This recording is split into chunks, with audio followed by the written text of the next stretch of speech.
The Battle of Byram's Ford was a minor engagement of the American Civil War, comprising two separate skirmishes on October 22–23, 1864, in Jackson County, Missouri. It formed a part of the larger Battle of Westport, which ultimately resulted in a Union victory and the end of all major Confederate operations in Missouri. This battle is also sometimes referred to as the Battle of the Big Blue River. Background: Marge. Gen. Sterling Price's Confederate Army of Missouri was headed westward towards Kansas City and Fort Leavenworth, hoping to capture Missouri for the South and negatively influence Abraham Lincoln's chances for re-election in 1864. Marge. Gen. Samuel R. Curtis' Army of the Border, in and around Westport, was blocking the Confederates' way west while Marge. Gen. Alfred Pleasonton's Provisional Cavalry Division was pressing Price's rear. Price had nearly 500 wagons with him, and required a good ford over the Blue River to facilitate passage of his supplies.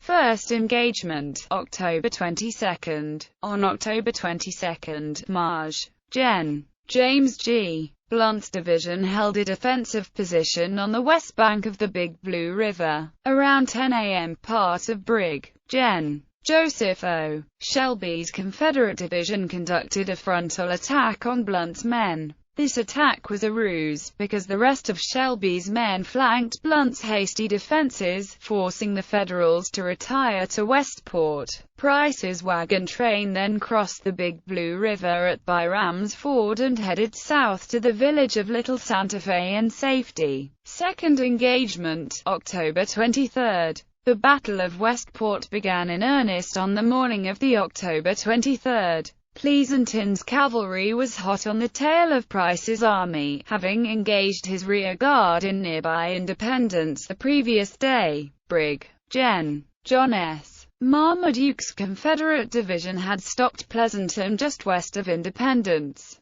and now held the west bank of the Big Blue at Byram's Ford to protect Price's rear from an expected Union attack. Pleasonton began his assault on Byram's Ford around 8 a.m. Initially the Confederates held their own. One of the Union brigade commanders, Brig. Gen. Egbert B. Brown, stalled his attack and was placed under arrest by Pleasonton for disobeying orders. Another of Pleasonton's brigade commanders, Col. Edward F. Winslow, was wounded and succeeded by Lt. Col. Frederick Benteen, who later rode to fame at the Little Bighorn. Despite these setbacks, Federal troopers gained the west bank by 11 a.m., and Marmaduke retired. As Brown's brigade forded the river, they came under heavy fire from Confederate artillery. Once they had crossed, they charged Marmaduke across an open field. During this charge, Union troops from Missouri and Arkansas battled Confederates from these same two states. As Marmaduke rejoined Shelby and Fagan, Blunt pounded the consolidated Confederate forces with his own cannon, completing Pleasanton's victory at Byram's Ford and contributing significantly to Curtis' larger triumph at Westport.